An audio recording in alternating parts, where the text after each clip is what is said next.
Good morning, everyone. It's Monday, April 23rd of the year 2012. This is Inta Mitterbach. It is 9:30 a.m. and I've got the tone of the tone of annoyance. Anyway, I'll try to regain normal voice here shortly, but presently it's a bit irritable. I think it's like I'm irritated. Anyway, I'm in the U.S. Eastern Zone, and this is brought to you by what I'm referring to as Northern Border Broadcast Productions in Lakewood, Ohio of the United States. It's an amateur audio broadcast. This is a recording of which will be posted later, and the interior temperature here in my little home in my dining room broadcast area is 59 degrees Fahrenheit. It's kind of chilly outside. It's a bit breezy. I'm not sure if the garbage workers, is it like, how do you say that correctly? Is it garbage men or garbage persons or waste pickup persons, waste carriers? I don't know what you call them. But they came by today to pick up the refuse. Are they the refuse workers? I don't know. So they came by to pick up the refuse, of which is an example of our tax dollars at work for those of us who actually do pay taxes and try to pay taxes. There are actually, I was wondering, how many people actually in the United States, statistically, how many people actually try to be absolutely 100% correct about tax dollars as far as their expenses and their deductions, and how many people are actually trying to be 100% correct, and how many people are actually trying to get away with something and say, I think I don't have to report that, or I think I can cut a little corner there, and that's little, I'm such an idiot. I did keep track of my receipts for all those online purchases and keep track of the amounts and actually did pay taxes. You have to pay taxes on all of, according to my tax forms, you have to pay and I do my own taxes. And according to the tax forms, you have to pay taxes on the purchases that you make on the internet. If I think the stipulation is if you have not paid taxes for those purchases, you have to report those purchases on your income tax returns. And I don't remember if it's state or federal or both or what it is, but I know on maybe it's even municipal, I'm not sure. But there is something in there about that. And I've kept track of all of my receipts and my purchases, and it hurts. It hurts because I've done some spending online, and it adds up, and when you figure out how much those taxes are, and I don't remember what the rate is, but yeah, it's a little painful, but it's the correct thing to do. And so, anyway, there's Comet. There's Comet. She wants to let you know she's here. So, anyway, the refuse collectors are out there on our tax dollars taking care, and my trash can was blown over, and I guess I started talking about the weather, and I didn't know if the trash collectors or refuse collectors had knocked it over, if someone else did, or if the wind blew it over, but it was knocked over. And so anyway, I was out there taking pictures. It's a little breezy, it's kind of cold, the sun is out there, but it's cloudy, and as you can see in the photo, for those of you who have the gift of sight, for those of you that can see, the sun is in the picture there, and it's kind of, the photo was taken between, I guess, 9 and 9:30 a.m. this morning. Nobody is going to want to hear that, are they? I'm going to stop this, and when the refuse collectors get past, maybe I'll come back online. They've got it timed. I think this online surveillance is working wonderfully, because they knew I was going to start broadcasting at recording at exactly 9:30 with their view of my world. So it's all set up. So I'll go ahead and stop, and we'll all wait for them to finish, and then we'll go back to work. Okay, I'm back. It's now 9:37 a.m. And that's U.S. Eastern Time, and it's still Monday, April 23rd, 2012. I think Comet has quieted down, and the refuse collectors seem to have gone by. Anyway, I was just mentioning this photograph. It was taken just a short little while ago, and it does show the sun in there, and it's cloudy, and it's windy, and it's cool, and I don't know what the temperature is, and I don't know what the wind speed is, and the other thing is, as far as weather goes, I tried to get the small craft advisory on the, where do you find the small craft advisory now? It used to be you could call the National Weather Service, you could dial up that National Weather Service telephone number, of which now there's a commercial weather service, and you have to listen to their advertisements, and I don't think we got the small craft, the lake advisory, the lake conditions and the pollution index and things like that.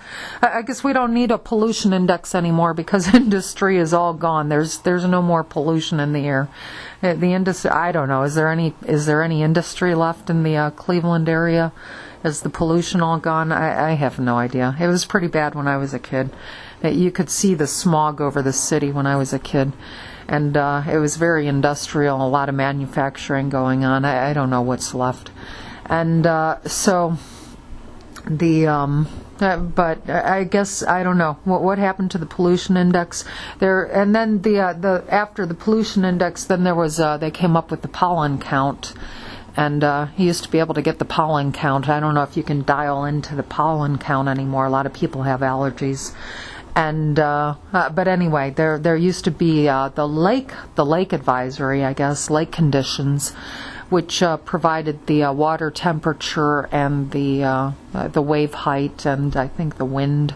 And so, for the boaters, and actually I was, one of the ideas that I thought was, there's a, what is it called? The 5 miles out, the crib. There's what is called a crib, I think, out on the lake, and I'm not sure exactly what it is. It's kind of like a little baby, a lighthouse marker or something. I don't know what it is, but it's out there, and someone told me it's 5 miles out, and out on the lake, and it's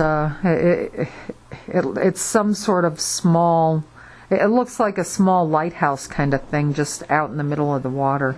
But I don't know what it is. But I was trying to figure out whether or not I could swim out to that thing, and what the water temperature is, and can you swim out there and get back to shore, and I've gone swimming in the ocean, and I didn't expect the current coming back after swimming way out. I didn't expect the current to be so strong that it would be difficult to return to the shore. I've been swimming in Lake Erie, and I've had one actually difficult time returning when there was a small craft advisory out on the lake, and I was out on a little baby, what are they called? Sunfish? A little sunfish sailboat. It was made out of styrofoam, and I was out there with my boyfriend when I was 16 years old. And there were my boyfriend tried to do the right thing. He even had like a little radio on it, so, because technically he put lights, it's a little styrofoam thing. And he put lights on it and had like a little radio because you were supposed to. So we were trying to do the right thing, I guess, part of the time anyway. But we weren't completely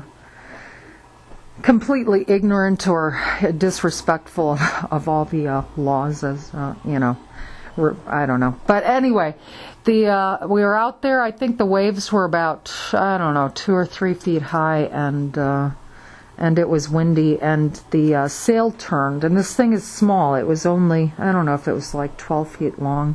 We could carry it down to the beach and sail out, and we would sail from Edgewater Park out to Lakewood Park and back, and we got pretty good at it. And so anyway, there was a small craft advisor, and we thought we'd take it out, and I was 16 years old at the time, had my purse with me because I had my new driver's license, and you can't go anywhere without that. And so the wind caught the sail, and the sail hit me. You had to duck to let the sail go by, but the wind came up suddenly, and as the sail swung around, it hit me, and I couldn't duck fast enough. I was pretty good at ducking out of the sail's way when it would come and go back and forth, but I didn't duck fast enough, and the sail caught me, and the boat flipped over, and it was kind of a dangerous situation. The boat flipped, and I had my purse. I wasn't going to let go of my purse. And my boyfriend, now there are a couple places to go there, and the rocks there were close, and there was the beach that was not so close, and you're out in the middle of the water, the boat's flipped. There were some people out there with I think they're called surf sails. It's kind of like a surfboard with a wind sail on it, and there were 2 or 3 of those out there, I think. And one of them, I don't know who it was, but he came over on his little thing. He said, "Do you need some help?" And I said, "No, I'm okay." And fortunately, I was a good swimmer, and took me a while, but I made it back to the beach, and I didn't lose my purse that had my precious driver's license in it. Oh my God! Don't lose your driver's license. So I've got, and it was a big purse too. And so I swam to shore.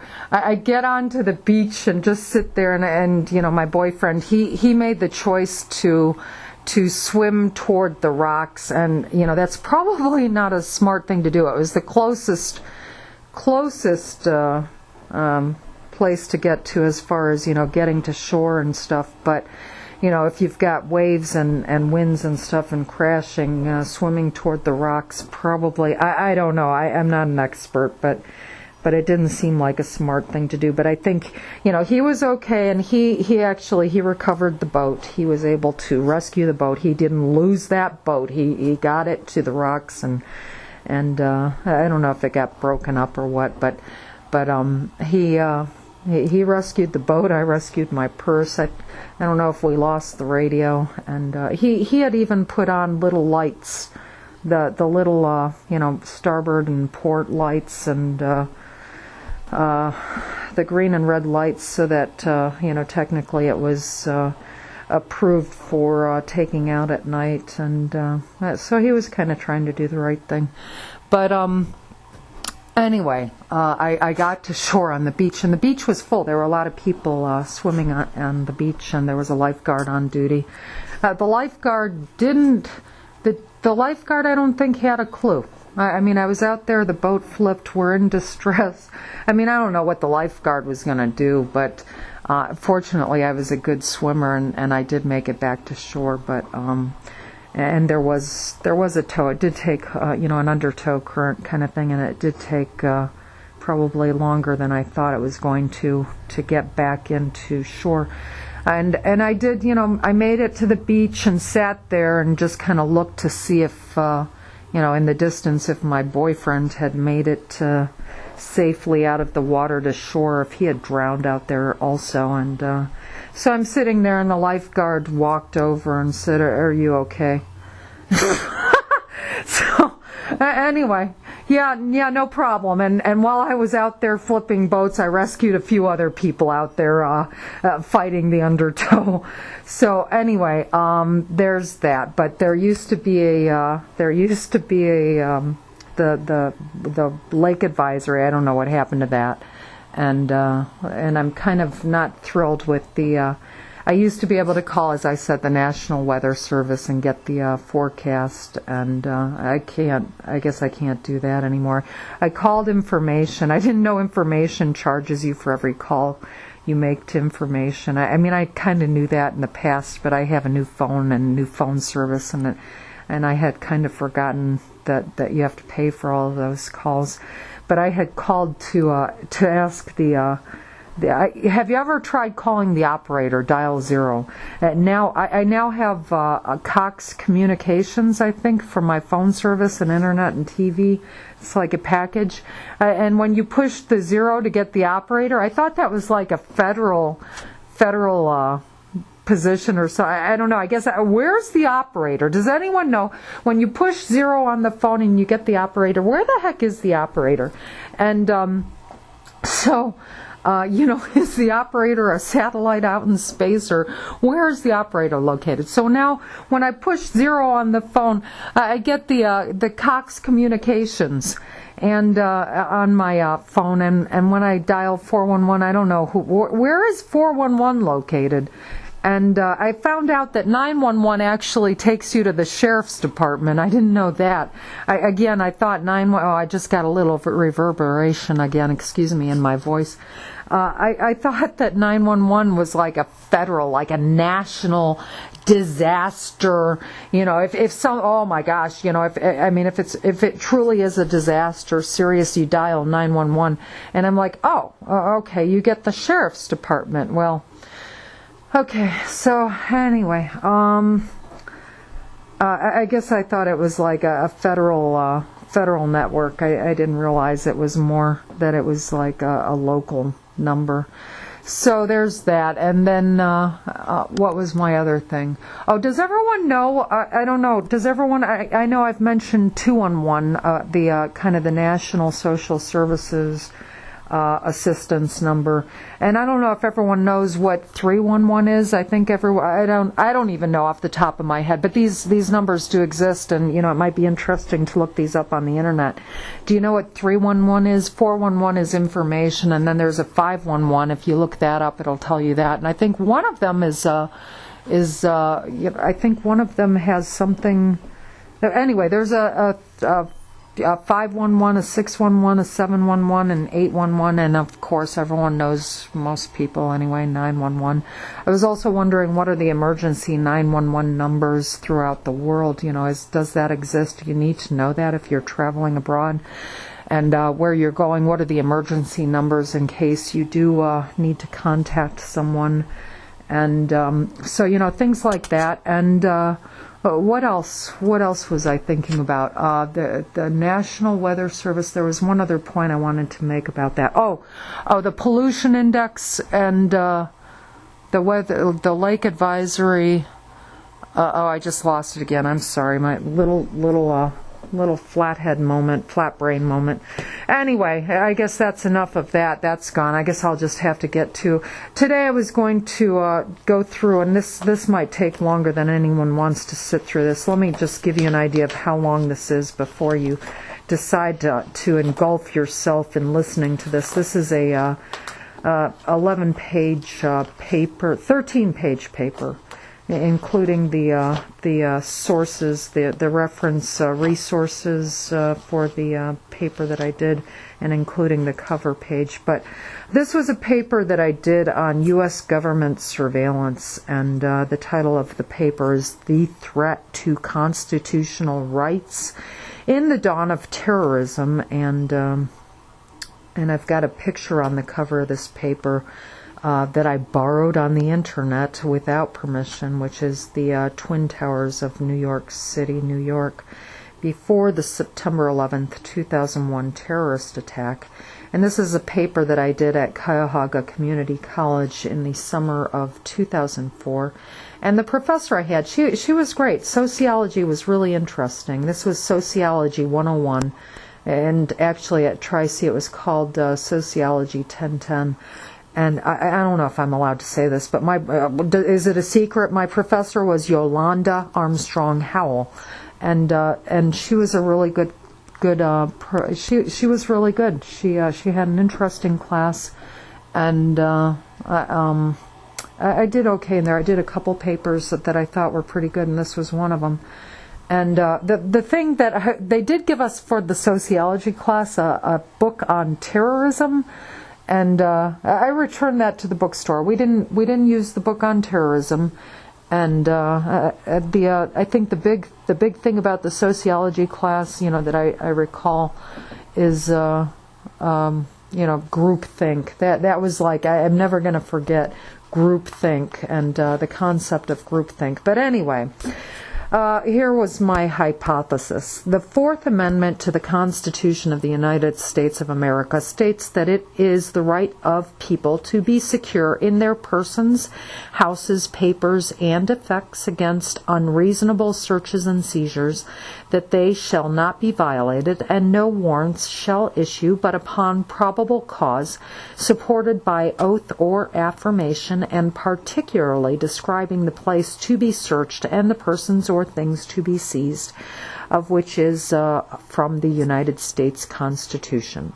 And let me mention something else, and I'm going to throw my comments in here and there as I go through this. And I don't know, maybe everyone's already listened into my home and they've already gotten all of this. But as far as constitutions go and globalization and internationalism and things like that, does everybody know what the constitutions are? There are, and here's my geography: 197 countries and territories. Has everyone already reviewed the constitutions around the world for all of the countries? Are you familiar with that? I looked at the constitution for the country of India, and it seemed similar to the U.S. Constitution, and it made me think of with the geography degree, I guess I think in terms of the 197 countries and territories. So what are the constitutions and the national anthems? I picked up a CD on the national anthems from around the world, and have you ever thought about listening to all of the national anthems and understanding them and knowing what what they're saying and what does it mean and things like that? Everyone has a national anthem, and so there's something else, to that's kind of interesting to think about. And again, the United States is a melting pot. The United States, in my opinion, is basically a United Nations model. We have people from all over the world here who live here as citizens and non-citizens, of course. And I'm an idiot. I am a total idiot, and I apologize because I forget who my audience is. But and I forget that we have international visitors here, and I'm a complete jerk and an idiot sometimes, so I forget, that these aren't, it's not necessarily, my mom and dad here that I just, acted like an idiot in front of, and it might be, So, anyway, yeah, I'm 48 years old, and I'm still, I still have a lot of growing up to do, my dad thinks.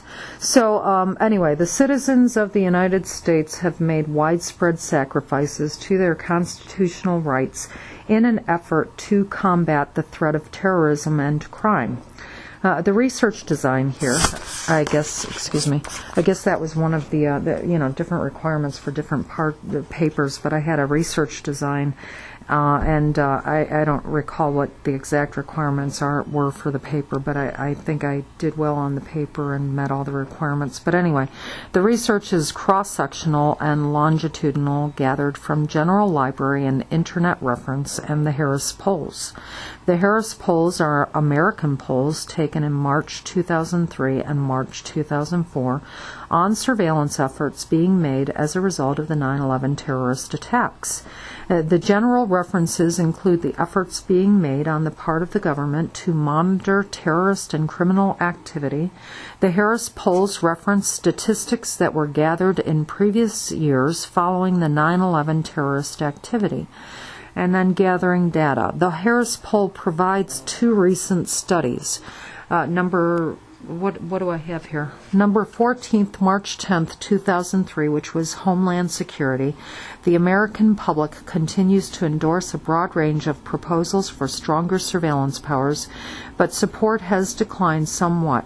In this study, there were 1,010 adults surveyed by telephone between February 12th and 16th, 2003.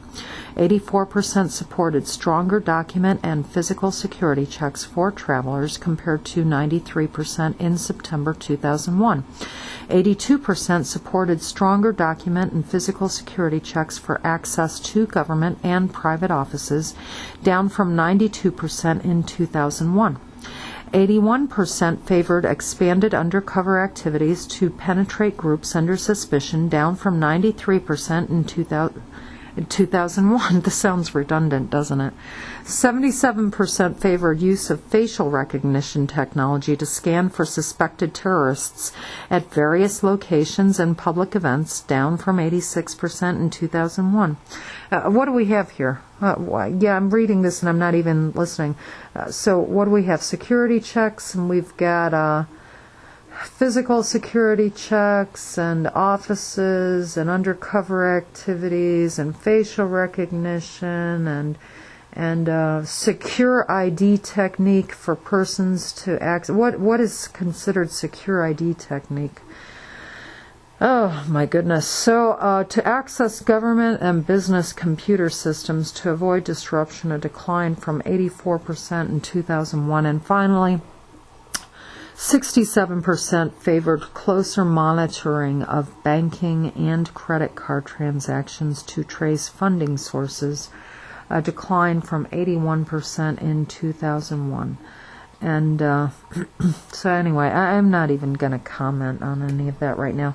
I don't know, previously it did remind me of what I had mentioned previously about people paying taxes, and this is off the subject, but as far as people paying taxes, what is the percent of people that actually nationally do try to do their taxes? I mean, I was almost throwing my money at the, at the government. Here, take more taxes. You need it. You don't have enough money. Please take more.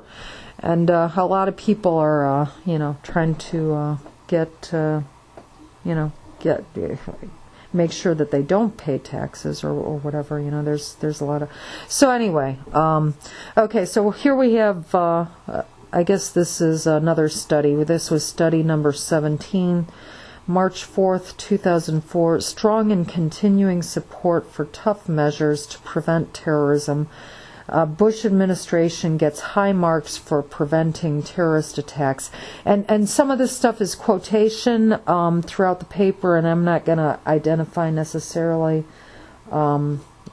the specific quotations. I will mention the sources when I get to the end, because I'm not an expert, and this was research, and this all came from resources, and it has some opinion or comment, but that was mine. But the information, I didn't do the research in terms of conducting my own studies and gathering opinions and data and stuff like that. Maybe some. I don't think I even did any data analysis for this paper, but not really. Not original data anyway. So anyway, it says a 70% to 30% majority gives the Bush administration positive marks on what it has done to prevent a new terrorist attack. Only 14% of all adults feel that the government and anti-terrorist program has taken quite a lot or a great deal of their own personal privacy away. By 73% to 20%, a lopsided majority thinks that the two U.S. airlines, and that doesn't even sound like something I'd say, so I'm like, what is this? Maybe this is a major quotation here, the whole thing. A lopsided majority thinks that the two U.S. airlines which provided personal data about passengers to federal agencies for government research projects into airline security did the proper thing. However, when asked specifically, a 57% to 39% majority of the public thinks that the airline should have obtained travelers' permission first. There has been some erosion of support for some law enforcement powers. Those who favor expanded governmental monitoring of cell phones and email have fallen to 36%, with 60% opposed. Those who favor law enforcement monitoring of Internet discussions have fallen slightly from 54% last year to 50% this year. Those who favor adoption of a national ID system have fallen from 64% last year to 56% this year. Those who favor closer monitoring of banking and credit card transactions have fallen slightly from 67% to 84%. And that was all, that actually, I think that was a major quotation. That came from Harris Poll number 17. And there were some omissions of which I think were cited and things like that. But anyway, in terms of plagiarism and stuff, I think that was, I've always tried to make sure that I cited all my sources and identify all of my quotations. But anyway, according to the Zogby poll, 54% of Americans favor allowing telephone conversations to be monitored. 80% favor allowing video surveillance of public places such as street corners. 67% favor roadblock searches of vehicles, and 67% favor having their mail monitored, which is quotation Rosamondo 2001. Parts of that anyway. And just another, let me throw in another little comment to the kids who may have seen some of my papers posted online that aren't familiar with some of the means or methods of quotation. Maybe they looked at that paper and thought, well, that's not quoted. There's different ways of quotation and referencing quotations and different requirements for referencing quotations. So I don't know. Maybe in your papers you need to. Maybe I should have cited my my source for or what I was referencing in terms of the structure of my papers and how I was referencing my sources, because different professors in different schools use different means and methods of quotation. So anyway, analyzing the data. The questions in the Harris poll number 14 were developed by Dr. Alan Weston, a well-known expert on privacy issues. According to Dr. Weston, the finding that 1/4 of the public does not believe that the government will use its new powers properly parallels Harris Interactive surveys showing that about 1/4 of U.S. adults believe they personally have been the victim of a privacy invasion, which again is a quotation from Harris poll number 14. In theory, with these probability samples, there is a 95% certainty that the results have a statistical precision of plus or minus 3 percentage points of what they would be if the entire adult population has been polled with complete accuracy. And that is from Harris poll number 17. And as I said, I don't recall exactly, the quotation and whether or not this is verbatim or kind of exactly what I did here, but it's been a while. What this paper was written in 2004, which was 8 years ago, so I'm not completely recalling exactly what I did here. But anyway, reaching conclusions, reporting results, and opinions. Local governments are conducting surveillance such as watching, filming, and documenting activities of citizens who participate in legitimate First Amendment activities. People are reacting to the increased surveillance by avoiding participating in activities that they suspect may be under surveillance, such as events related to Mideast activities. Some of the of which I haven't watched television really for about 16 years, so I don't even know what the conflict issues are around the world, and I'm not even sure that I've seen accurate news or television broadcasting for my entire life at this point. How the heck would you know what's going on where unless you were actually there? I know, well, I don't know, but Dorothy Fuldheim was a news broadcaster when I was a kid, and she had conducted interviews with people like she interviewed presidents and leaders around the world, and when I was a kid, I was probably 8 years old watching Dorothy Fuldheim on television, and she seemed as though she was a professional, objective reporter. She seemed like she was really trying to objectively report the news and allow the viewer to make their own opinions. And it seems to me like much of what is on the television now is a display of opinions versus news, objective news reporting. And that's very, I kind of feel like I'm not really getting the news. I'm getting someone else's view of the news. There, what's the who, what, where, why, and when, and, give me the objective details and let me make my own subjective opinions. And I guess, it's other people's opinions are important in terms of seeing other people's views, but it just, I don't know what happened to objective reporting. And so anyway, I kind of have Dorothy Fuldheim as a model from my childhood to recall what news broadcasting was a long time ago, and that was 40 years ago. But where was I here? I'm sorry, I don't even know. Where have I gone here? I did the Zogby poll, analyzing data. Okay, this is going to be a quotation here. Some of the activities. Oh, and actually, no, this is not entirely a quotation because I've got some omissions. And what the heck is it called? You've identified where you insert your own text and stuff. And I'm not even. I guess I'm not even trained or qualified to read documents with quotations because I don't know professionally how exactly that's done. But anyway, I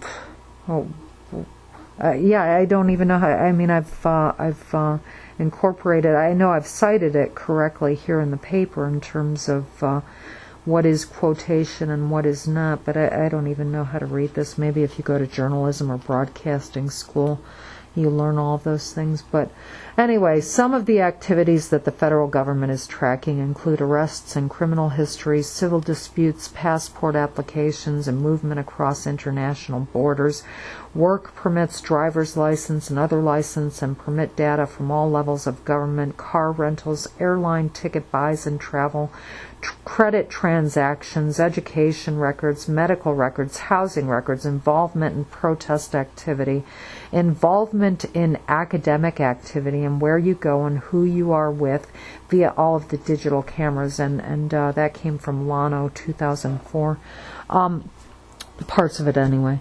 And the other thing I would mention, as far as journalism school and broadcast school, I don't know if there's like specializations that you then select that you are qualified to report on, because maybe my expertise is business and geography and science, but I don't have the qualifications to do reporting necessarily in journalism and broadcasting, as a professional, licensed, certified. I started wondering whether or not you need certification or licensing to use the internet, and then I started comparing that to the telephone. Do you need a license to operate your telephone?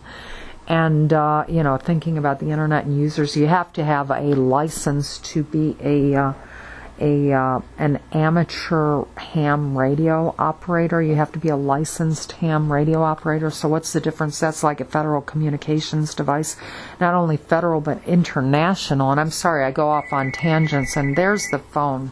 Hold, I'll be right back. Okay, I'm back. I think the recording is at about 33 minutes at this point, and it is now 10:28 a.m. And I guess I was off on another tangent about communications devices and whether or not you need a license to use them. And actually, the television is a federal communications device, and I guess depending on how you look at it. So, in terms of broadcasting and the internet and YouTube and whether or not you're a professional or an amateur, whether or not you need a license. And so anyway, I'm done with that. Let me go back to this paper. Right now, I guess I lost that thought. Right now the government has, and this is another quotation, right now the government has unprecedented power to read the email of totally innocent people without a warrant. If you compare the emails to the snail mail that existed back during World War II, the government did not have the power to read the mail of totally innocent people. which is parts of which, and I guess it's entirely from Rosamondo, 2001, with some deletions made. And there is, it goes on, surveillance efforts include the use of computers and the internet to read, email, and trace chatting activity. I think we all know that. And then parabolic microphones can listen in on a conversation from more than a mile away, and a new German laser version can pick up conversations even through closed windows within the line of sight. And yeah, can they read lips? So, and again, let me throw some more comments in. What can they read, and how can they read it, and what can they hear, and how can they hear it, and can they read your brain, and can they read your lips, and so anyway, I don't know. I just. I guess my problem is, if they really do need to, and I've worked as a federal as an employee to a federal contractor, subcontractor. I don't even know if it was contractor or subcontractor, how you distinguish that, but anyway, basically supporting the Army and the government, NASA, and things like that. So I've had that experience. So, when I say they, maybe I was one of them. And yesterday's distinction, off on another tangent, is what's the difference between a contractor employee? I work for a contractor supporting the government or the military, or I actually am an employee of the government and military. And I don't know, maybe they don't give you as much access if you're not an actual employee. I have no idea. Maybe you do not have the access that a federal employee actually does. But in terms of information or whatever, but resources also. But my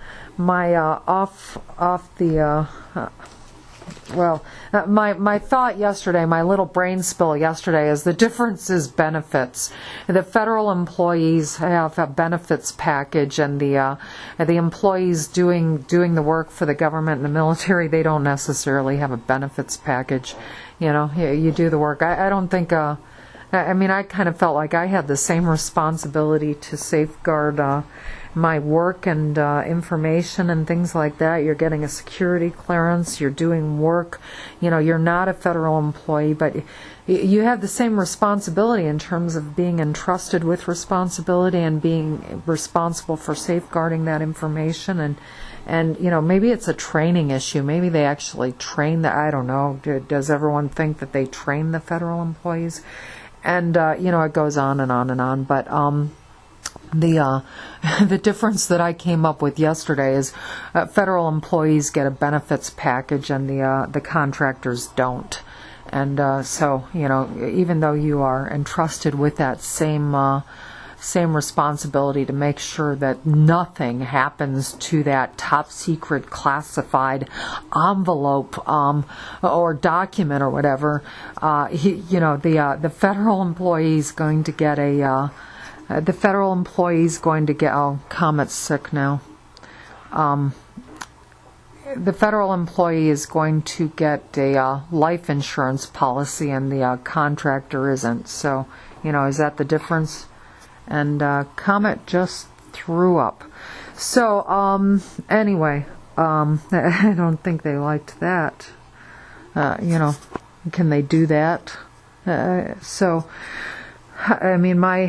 worked for a defense contractor, which, was weapons systems analysis, and I wasn't one of the analysts. I was one of the secretaries, and I was working on briefings which were not classified.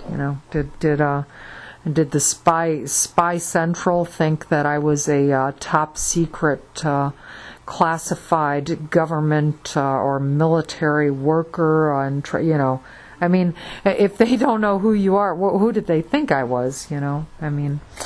So if I'm mistakenly taken for a top secret federal employee or something, or military employee or something, Department of Defense, and they don't know who I am, and they think I've been entrusted with something, and am I now a target? So Anyway, is there a little risk? I think I asked the girls at the library, before they take that job with the contractor, do they need, before they take those jobs, do they need to know whether or not there is any risk or what's the hazards and risks? Do you need to know what the hazards and risks are before you take those jobs?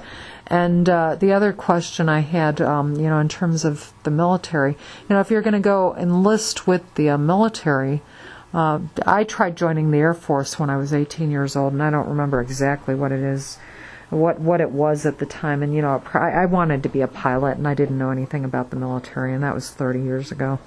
And I was told something, and I was turned away. And I don't remember exactly what it was, but I was turned away. My girlfriend and I, we went together, and we thought we were going to join the Air Force on a buddy system, and they wouldn't take us. They turned us away. And at the time, 18 years old, I had a baby that was a year old, so it, probably wasn't real manageable at the time to do something like that, especially not without making arrangements and talking to family and friends and things like that. But I did get to be a superstar. My daughter, despite the fact that I had pregnancy when I was 16 and a baby when I was 17, we both got to be superstars and turned out pretty well. We had a lot of help and a lot of support. And but anyway, I have now a son-in-law whose sister is a young woman with a child, and she's a single woman, and I don't know, I don't think she had a teenage pregnancy, but she is a young single mom, and she was able to join the armed forces, and I don't know if it was the Army or which branch of the military it was. I didn't even know things about the branches. I was so completely foreign to all the military. I didn't know anything about it. I thought, I want to be a pilot, but I didn't consider, and I realize I'm off on another tangent here, but with regard to becoming a pilot, it didn't occur to me that, I'm thinking about Blue Angels and the Blue Angels jet team, and I guess the Blue Angels are with the, let's see, I always forget the two, I'm not going to remember now, but I think one's with the Air Force and one's with the Navy, and I'm just having a little flatline brain moment here and recalling that. But so you've got the what's your idea of the Air Force? You want to be a pilot? Do you realize what the responsibilities of a pilot? What those responsibilities are?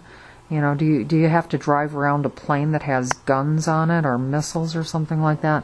I had my father's cousin was in, I think it was in the Air Force, and he was afraid of heights. So I think his job during the, I don't know if it was during the war or I don't know if he was in Vietnam or what, but I think he had to, he had to jump out of planes, face your fears. So, and I've thought about whether or not, as far as being bitter about not being accepted into the Air Force. And again, I'm sorry, I go off on all these tangents, but as far as not being able to go into the Air Force 30 years ago, did I realize I was going to have to shoot down enemy planes? Did I, what's the job? What do you have to do? And so then, I'm looking at the skies, and it's like, wow, thinking about flying is absolutely, I loved to fly, and I took a flight class when I was like 11 or 12 years. I think I mentioned that previously. But then I'm looking at the sky, and it's like, oh, the sky is like so huge, and those planes, there aren't a whole lot. It's kind of a lonely thing. You're just, so if you're kind of like a lone eagle, and I don't know, that's what it seems like to me. I was looking at the sky and just realizing how big it is, and that, it's not like you're on a city street with a bunch of cars of, people you can wave to and things like that. It's a great big sky, and that plane in comparison isn't real big. And so, you're up there all by yourself, potentially, and, if you like that. And, but it's something to consider. And then I was driving around in my car, and I know I did the shuttle zone, or not the shuttle zone, but the crash capsule, the capsule crashing down to the earth in the 20-mile-an-hour school zone. And then I started thinking, in terms of flying a plane, what is it that you need to know? What do you need to know before you go into the Air Force or decide you want to become a pilot? And thinking of your car as an airplane, you're driving your car. Okay, you're taxiing down the runway, and you're playing pilot there in your car driving.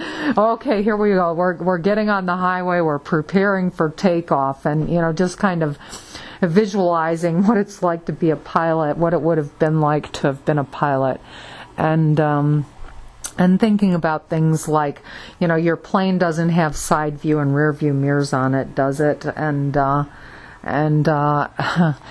things that you can't just pull over on the side of the road and stop at the rest stop to use the potty when you're up there flying in a plane. And if you do a comparison of flying a plane and driving a car. So anyway, I went off on that. But let me go back to this paper here. So where am I? Okay, here. This is more quotation. Where was I? I think the Germans cite intelligent transportation systems, which is ITS, which include automated toll collection devices, which allows tracking of anyone who moves, forward-looking infrared, then start thinking, geez, what about all this technology, and apply it, and I guess I was the only brain on the planet that wasn't engaged, but detects even the tiniest difference in temperatures and enables its user to detect what is happening inside buildings by more or less looking through the walls themselves. Courts have disagreed about whether FLIR, which is what is FLIR? Forward-looking infrared, FLIR. FLIR violates Fourth Amendment prohibitions against illegal search and seizure. Cameras are being used at ATMs, apartment buildings, parking lots, stores, on highways and buildings, and by businesses to watch their employees. The more advanced cameras can read a newspaper from 100 yards away, even in low light.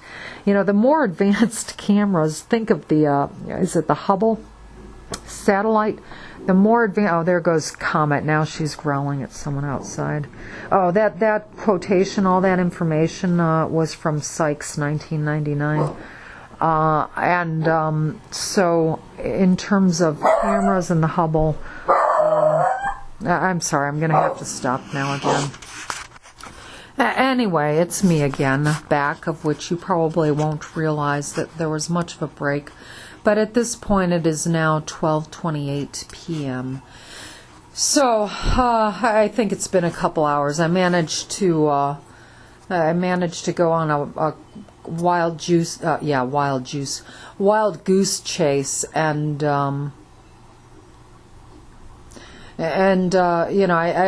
been sent on wild goose chases for about 16 years now, and it's very damaging.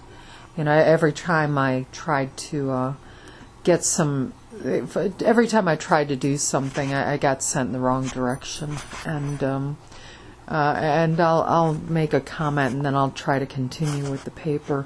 When you get sent in the wrong direction your entire life, you're going to have a real difficult time being able to do anything successfully, including getting custody of your children, or holding on to your family, or holding on to your friends, or anything else. So I hope everyone had a good time, and unfortunately it was at my expense. I don't know if you realize that. Anyway, as I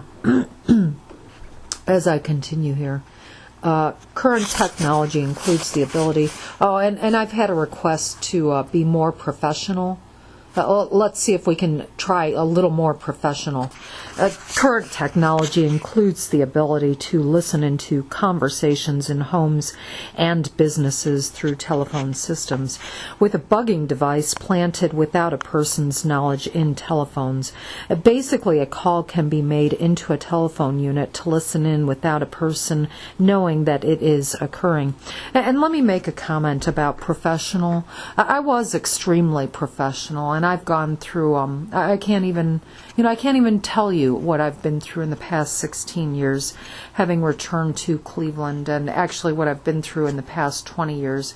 And I'm not sure what triggered what I've been through in the past 20 years, but it hasn't been good. And I was very, very professional, and it's very difficult to hold on to being professional when you are basically being assaulted 24 hours a day in many, many ways, and by many, many people from many, many directions. So, and there are lots of different types of assault, and some of it is more obvious, and some of it is even just suggestive in an intimidating way, and it's difficult to be a witness or anything else when you're in the process of being harassed, assaulted, and intimidated. And anyway, I'll just go on here and share with you some of the work that I've done, so that maybe if you're interested in listening to this, it can be you can go ahead and use this to your advantage, and maybe it'll be profitable for you, because it's been nothing but painful and destructive. The process and the experiences that I've tried to survive while I was gaining what I did, of which this is one of the papers. So I hope this is of some value to you. I don't know. Maybe you've already read it and or heard it, and it's maybe it is of no value to you. I guess once you've heard it and evaluated it, just knowing that it is of no value to you is in itself some value. So basically, a call can be made into a telephone unit to listen in without a person knowing that it is occurring.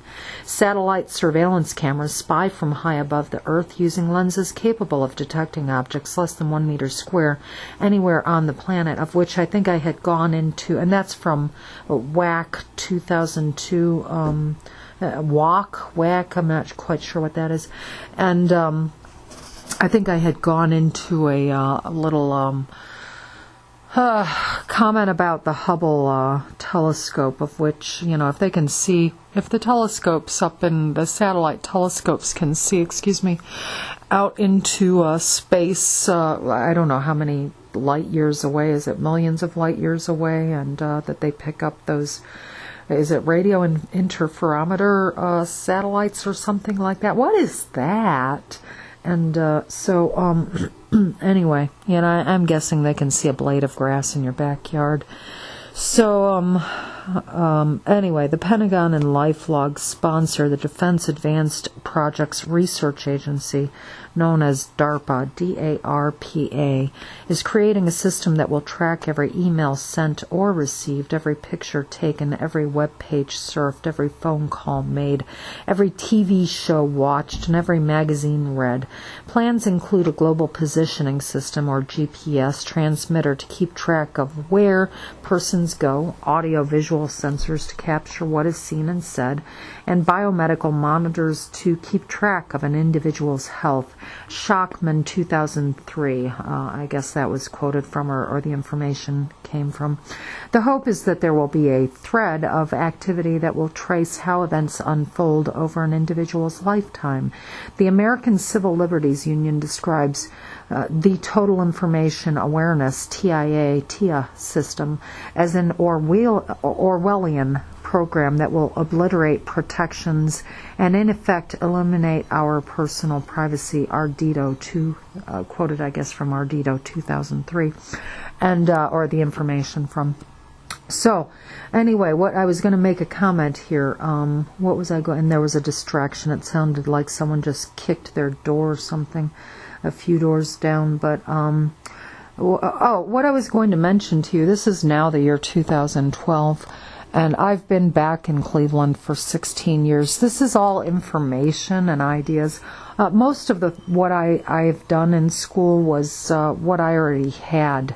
16 years ago. I don't know if everyone else had it, but I already had it. And so this is kind of a collection of information and disbursement, distribution, reporting.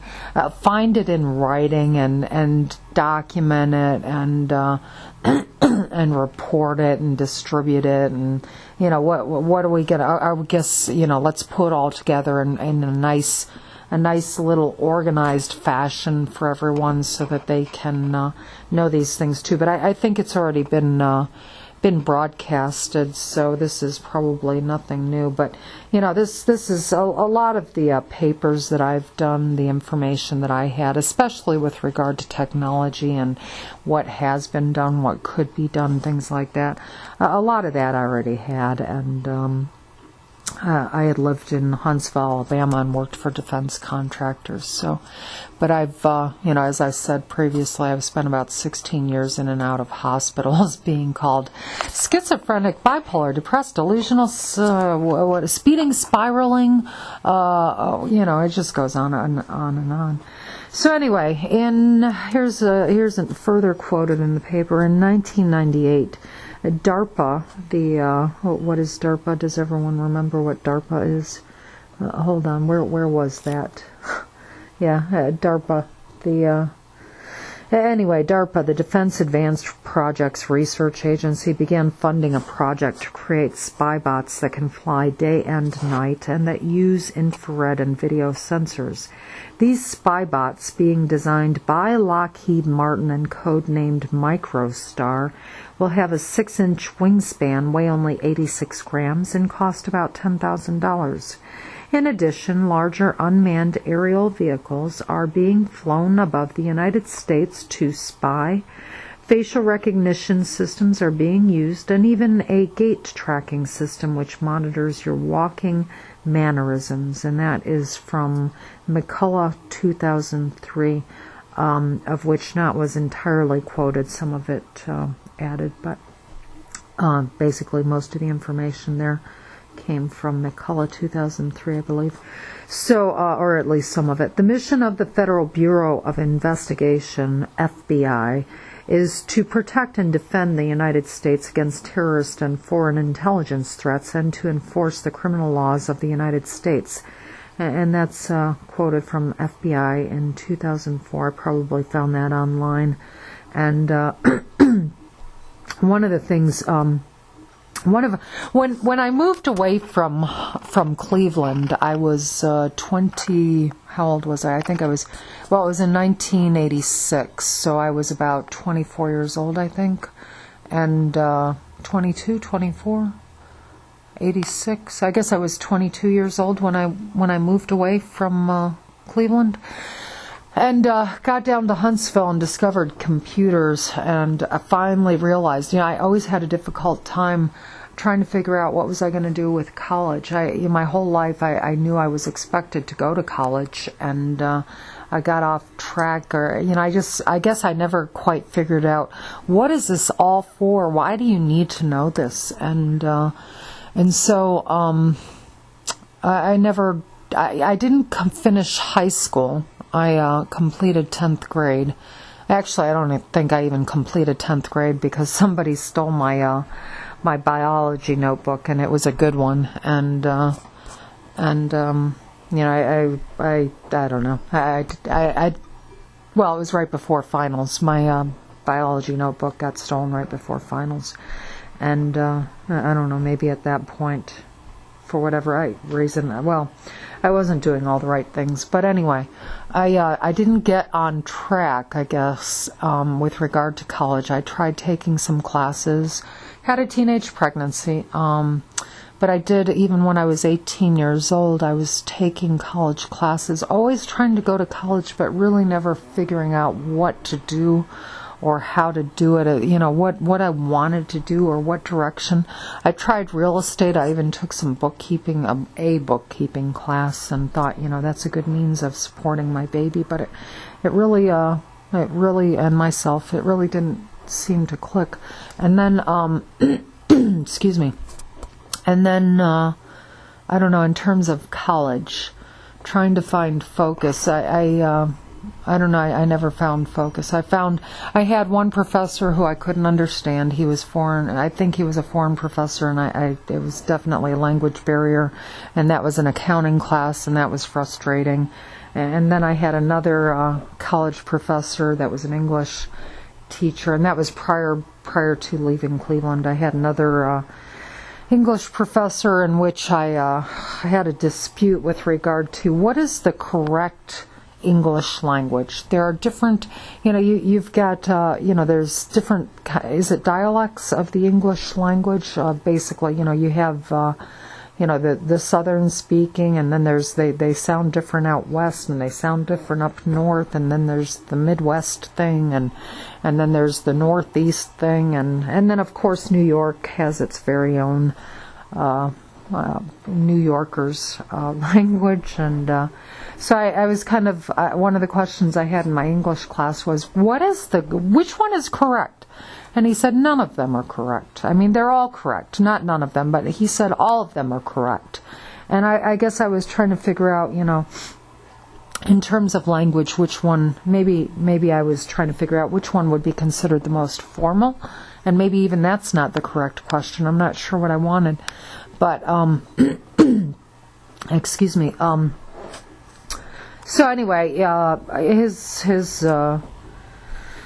his response to me is that they are all correct, in terms of all the different ways that the English language is spoken. That everyone, all of the, I guess, and to me, what he said when they were correct was that, no matter how you sound and how you say it in the United States, it is correct. And I guess I thought he was wrong, and that was the end of that class. And so anyway, I dropped out of a lot of classes because I didn't think I liked what the professors said, and I didn't think that the professors' answers were correct. And so I dropped a lot of classes, wasn't really concerned about it. At some point I had to clean up my academic history because in order to finally sit down and start going to school and get serious about it and find a focus, I had a bad academic history, and I got the clean up start over thing. And so now I'm working on a PhD, of which I'm on a leave of absence, and I'll restart in June. And hopefully. And so I think the city of Lakewood is trying to regulate me. They'd like me to get up at 6 o'clock in the morning, and they'd like me to eat breakfast when I get up, and they'd like me to eat lunch at noon, and they'd like me to eat dinner at 6. And I'm just not really into regulation in terms of self-regulation. I just kind of do things when I do things. I'm not a routine person in terms of schedule. My husband and I, we didn't really follow a traditional routine, and it worked real well for us. And I think the city of Lakewood is trying to regulate me into maybe it's Cuyahoga County, trying to regulate me into a routine, what is considered to be a normal and traditional routine, of which is, basically, I don't know, I feel like I've got a control freak on top of me. But, it's really not much, it's really not what I would consider to be freedom. And, so a lot of, all these games, all these little games, these DARPA games and the FBI games and stuff, they can be used by the good guys and they can be used by the bad guys. They can be used by good guys that are bad guys and bad guys that are good guys, and, things like that. So, back to school. What I discovered when I moved to Huntsville was, this is great. I am gone. The distractions are gone. I left all my bad history behind. Leave it and just go forward. Just walk away and start a new life, because, I've made some mistakes, and And so anyway, it was great to be away from the distractions, to go to a real professional university where people were serious, which was the University of Alabama in Huntsville, UAH. I discovered computers in Huntsville, decided that I wanted a computer science degree, and I got on track with that, and learned a lot about computers, MS-DOS, batch programs, basic, took some basic classes, and so I for whatever reason, I don't know what happened at that point, but somehow I just kept getting knocked off the path and the focus, and so when I did come back to Cleveland, computer science is what my interest was. And with regard to the FBI, I had some ideas, and I don't remember what they are now, but I was interested in helping the FBI. There's a cutoff date for getting into the FBI training program. I think you have to be you can't be over 35 years old, or the cutoff is at 35 years old, and so I had investigated that online, and I think to go into training for the FBI, it was 35 years old. And what else did I look at? I think I looked at the CIA. I was interested in with my interest in computers and computer science when I came up here, and wanted to get back into school and look. I had ideas about with the use of computers for the FBI, and I had ideas about the use of computers for the CIA and the government of the United States, I guess. And what else? I had a serious passion for computers and computer science. I loved working with programming languages and writing programs, and playing with batch files and what like executable files and things like that, and I did some fun things with it, and I was able actually to teach myself a lot of things, and working with computers. So anyway, I learned a lot when I was in Huntsville. I came back to Cleveland, and someone told me that I would never get a job in computer science because India was getting all of those jobs, and I got discouraged. And I think I've mentioned previously, I still kept going forward, but by the time I got through calculus, I felt like a monkey, and I still had a number of math classes that I had to get through for a computer science degree, and I didn't think I was going to be able to do it. So anyway, back here to the FBI priorities. Protect the United States from terrorist attack. Protect the United States against foreign intelligence operations and espionage. Protect the United States against cyber-based attacks and high-technology crimes. Let me talk about high-technology crimes and cyber-based attacks.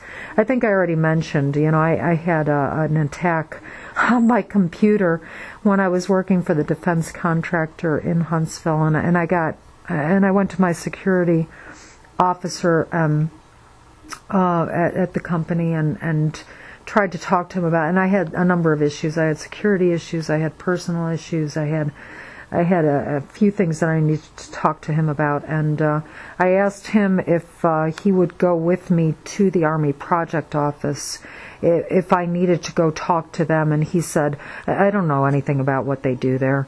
And now here we have a defense contractor who, this is a I think the head of security at the defense contractor who supports all of the defense military government contracts. He's the guy. That's him. Yeah, that's him. His name was Terry Lewis. I don't know. Am I allowed to say that, Mr. Lewis? I don't know. He's the head of security. I go to him. My computer files have been altered, and there are files on my computer of which, where did these come from? These look like files out of HR, human resources. These look like files out of the administrative computers for the corporate administrative computers. What are these doing on my computer? I do graphics. I'm supporting the Aerostat project. Project Office for the United States Army. Why are there administrative files? And it's like, and I'm kind of feeling like, are they setting up a frame or what's going on here? I didn't know what was going on. I did quickly print out what I found on my computer so that at least there was a hard copy of what I found, so that, tried to, in case it disappeared, because those files can pop onto your computer and disappear. And so I printed out the files. I went to the security officer, and he said, I don't know anything about what they do there. And I had asked for his help.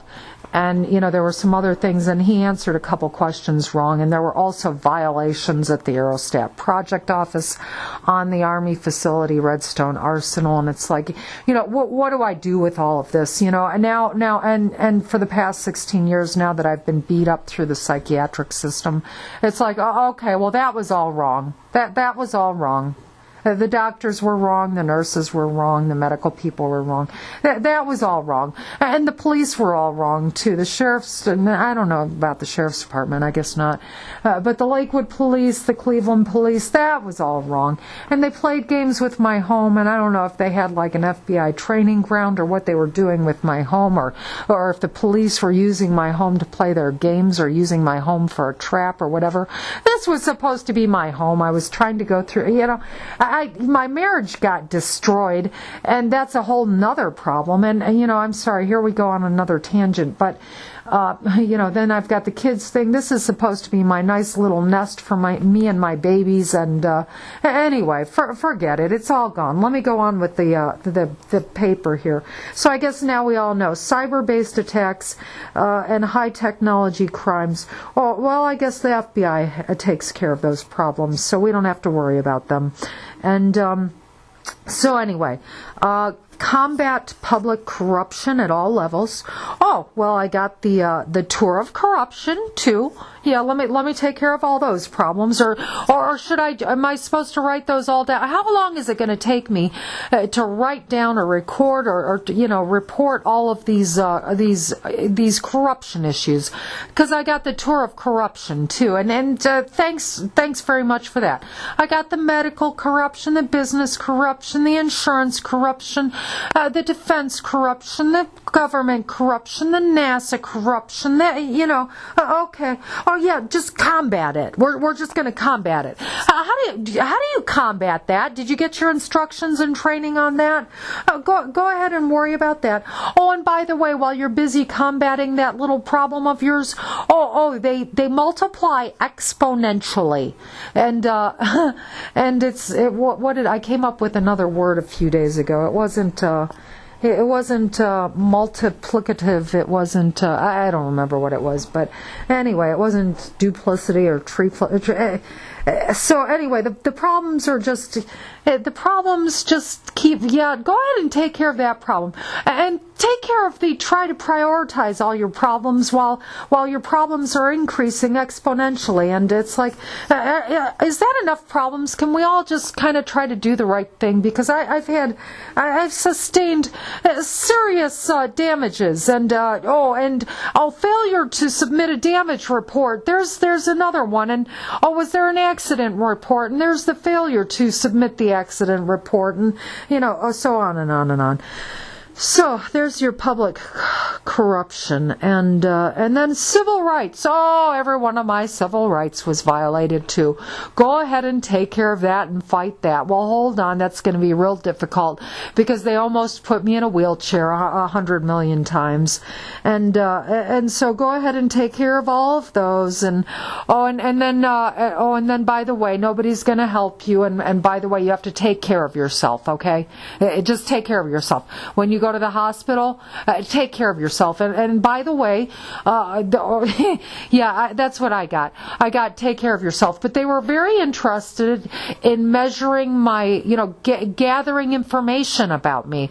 They wanted my blood samples, and they wanted to listen to my heart and my lungs, and they wanted to take my pulse and my blood pressure, and they wanted to gather information. They didn't provide provide me with any information or analysis or diagnostic information or anything like that.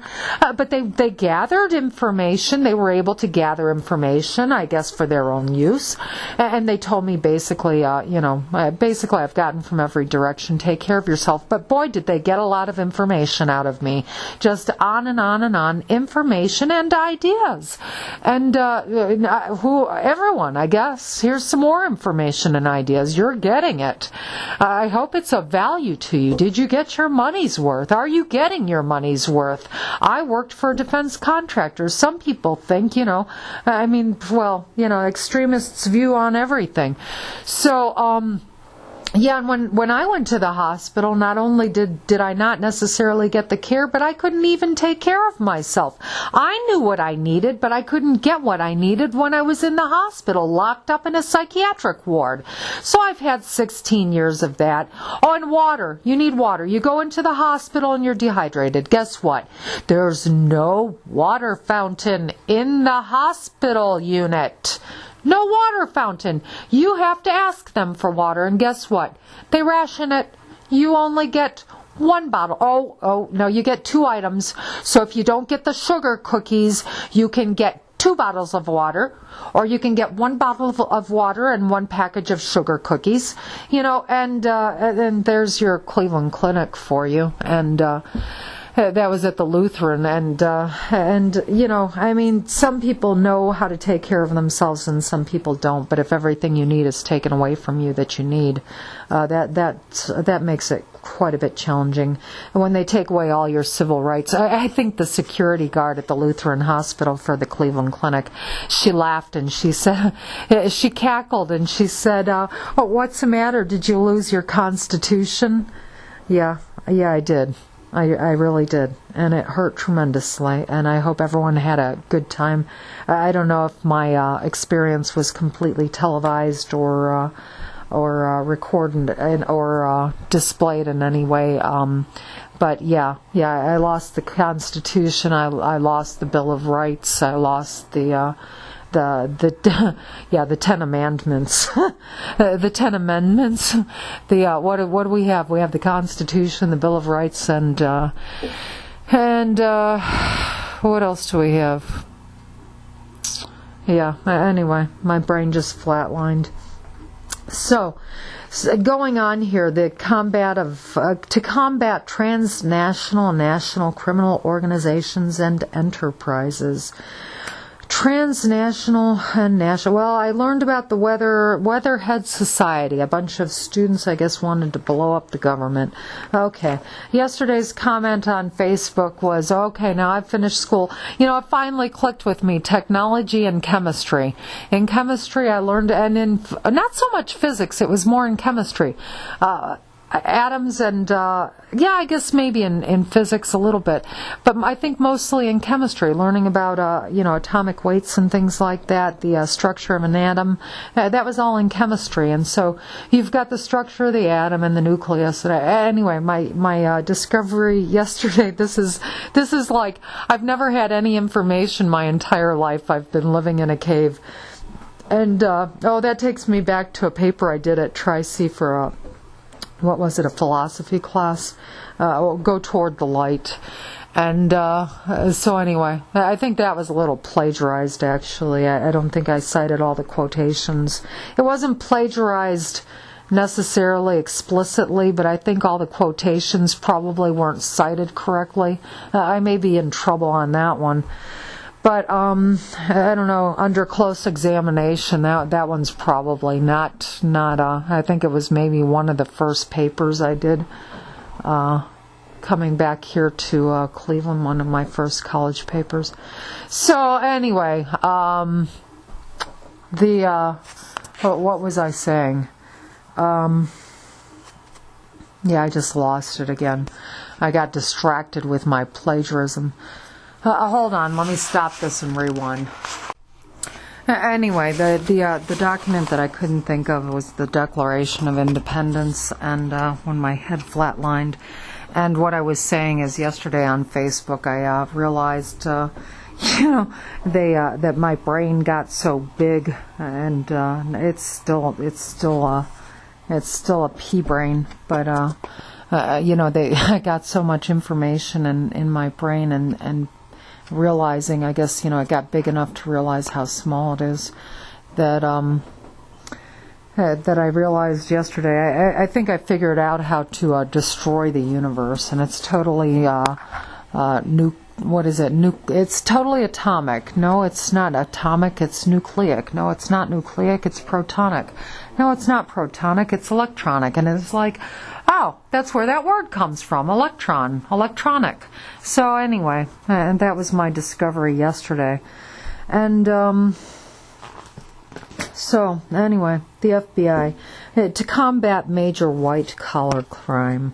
Well, I guess that's the insurance company. What was the problem there? What was the oh, geez. Everyone left at 4:45, and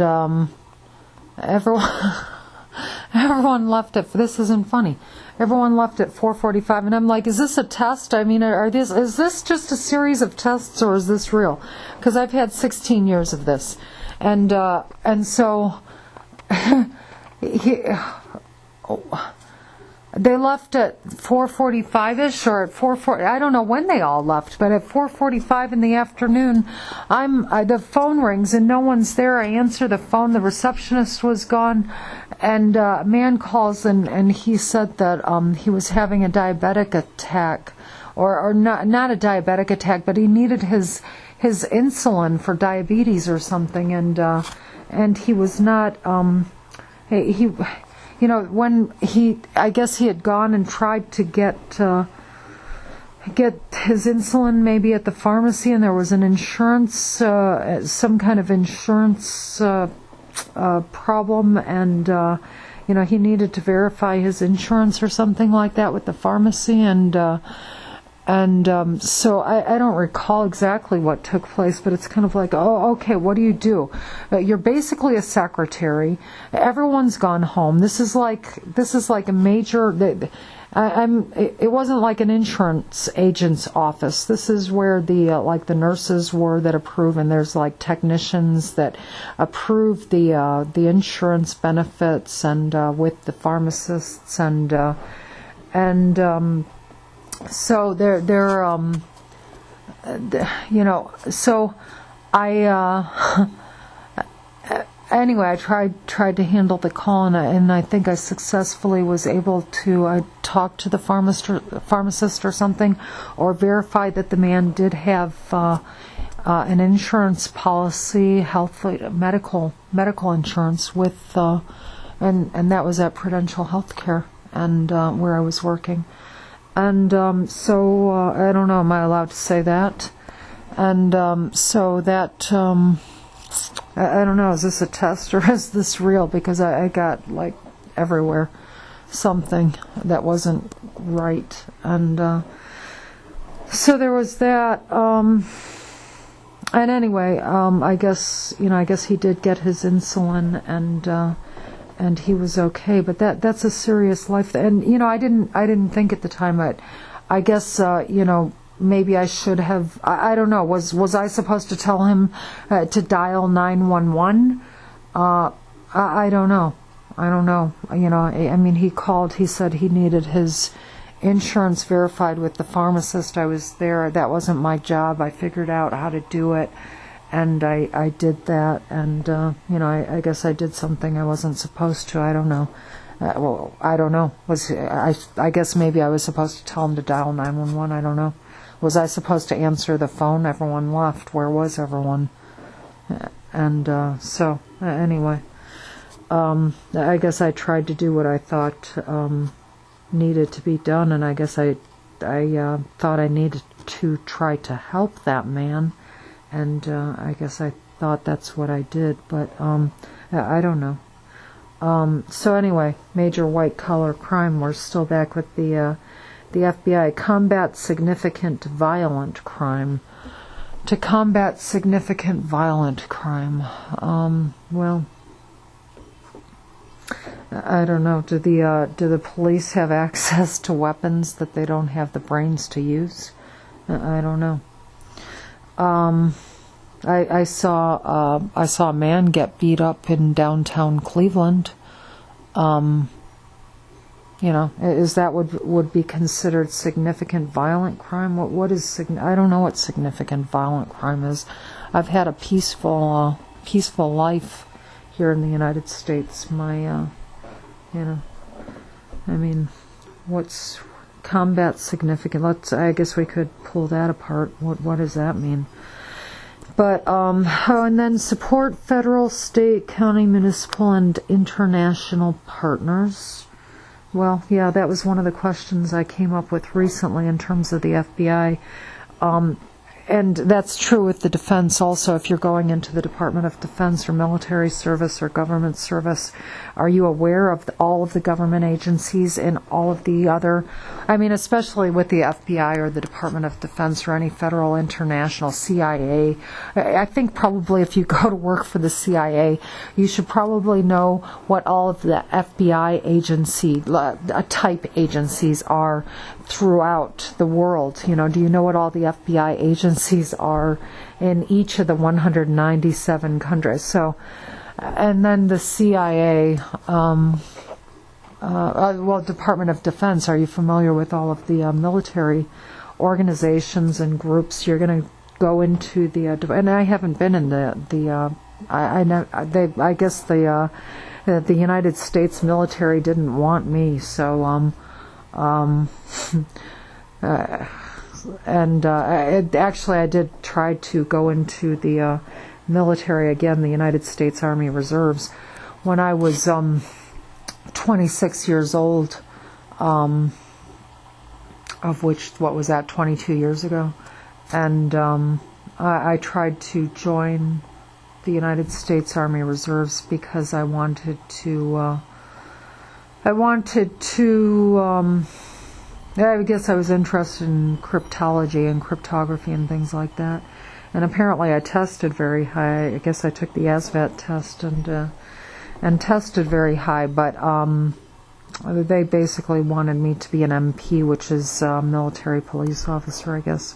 That's not what I wanted to do. And so anyway, I declined the nomination and stepped aside for someone else, I guess. But and the other thing was they wanted to send me off for 3 years for training, and I didn't understand. It was the reserves, the military reserves, and I didn't know. I thought, I guess I didn't know. I didn't know that you potentially had to go off for years and years of training to join the reserves. I thought, if I have to go to war, then that's not. I guess I didn't anticipate the probability of having to go to war.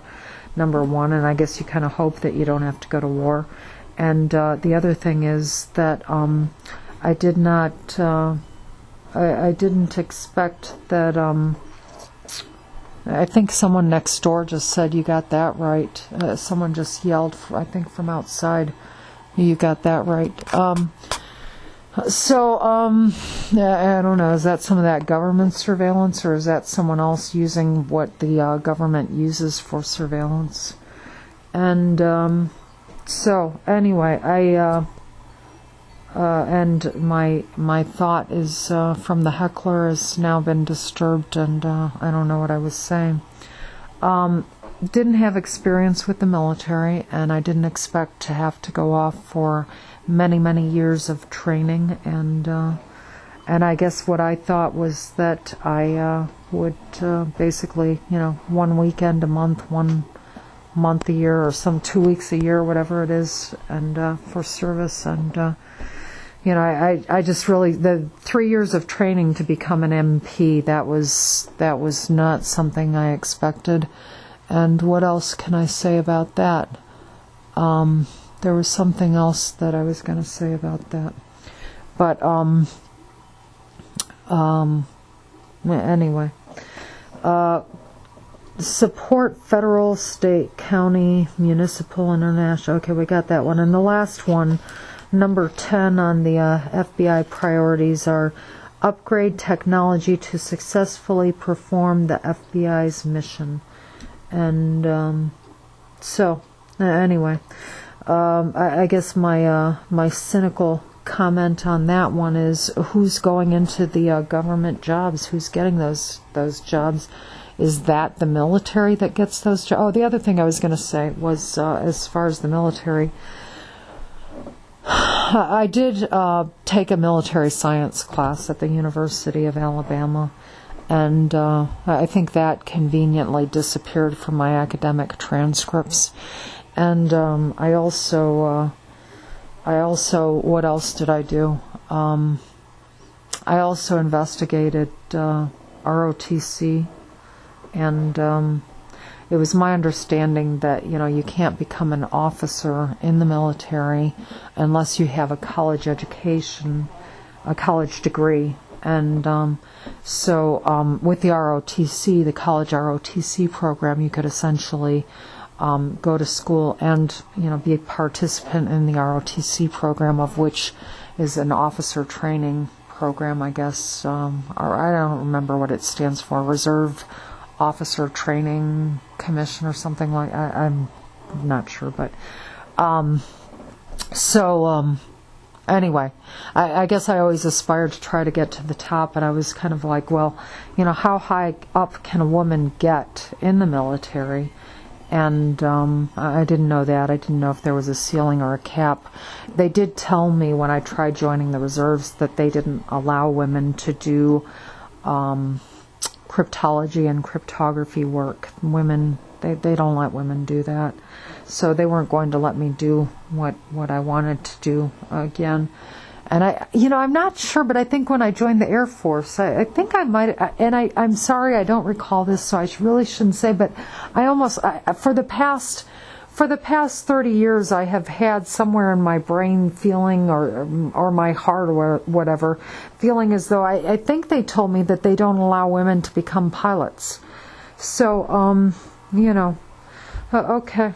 So, maybe that was a good choice in hindsight, but, 30 years ago, I mean, not necessarily for women, but for me, maybe it was a good choice in hindsight for me because of, maybe what I evolved into or what I started out with. Maybe I was too much of a free spirit and too creative to be as disciplined as I guess the military probably are. I don't know. And anyway, on with the paper. There were more than 1,000 people detained in the 2 months following the September 11th attack. Civil liberties groups have a suit pending that would require the government to reveal the number of more than 100 people currently being held in the 9/11 related arrests. According to Fuhrhard, and I guess that was a Fuhrhard 2002. Was that information. According to Fuhrhard, people are being scrutinized on their beliefs and what they think beyond conduct of criminal activity. What's your value system? What are your beliefs? And, is that important? Do you need to know that? Do the taxpayers need to know that? Do you need to know what the values and beliefs are?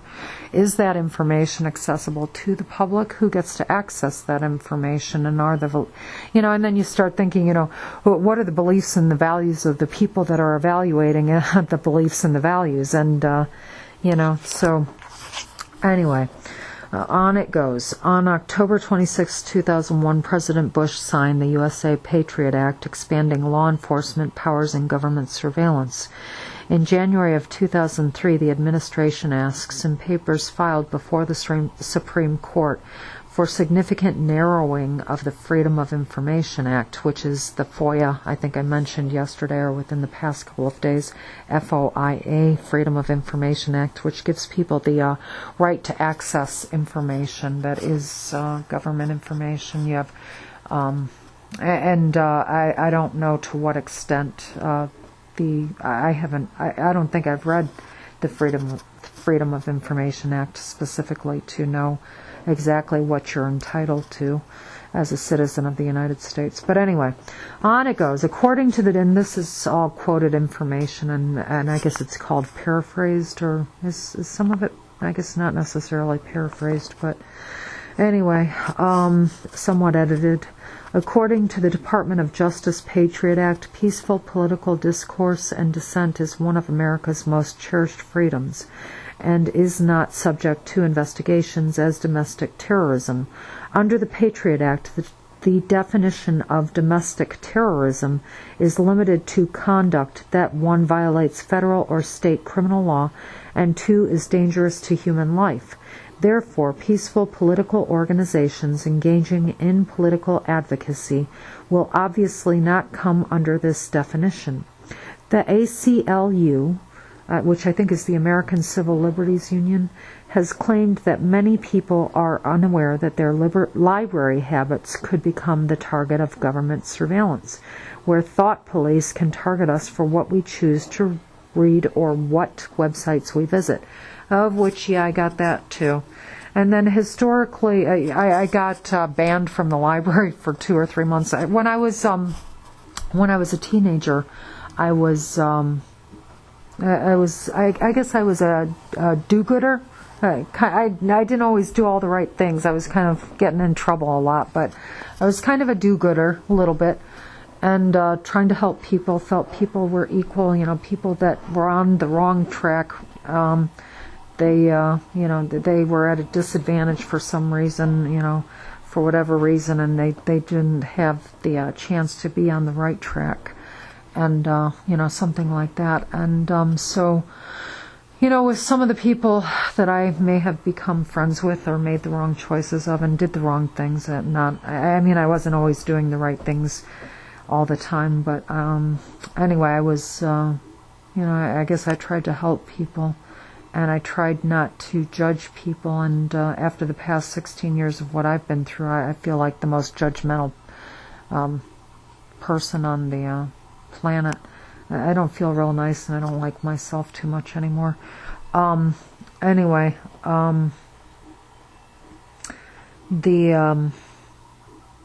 what was I was going to say something about, where was I?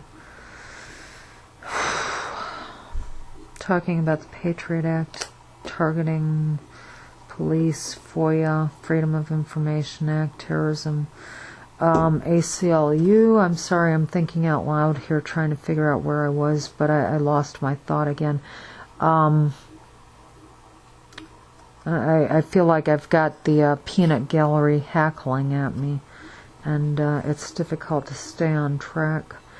Anyway, I guess I won't have a career in theater if they're all going to throw tomatoes at me when I'm trying to perform my Shakespeare. But according to Ann Beeson, I guess I lost my thought, I'm sorry. According to Ann Beeson, the ACLU's Associate Legal Director, the irony is no one can know for certain whether they are the subject of secret surveillance orders because they're secret. And so there goes on with a quote here. There's quoted information or source of information here. That previous one, the secret surveillance is secret. That's Holland, 2003.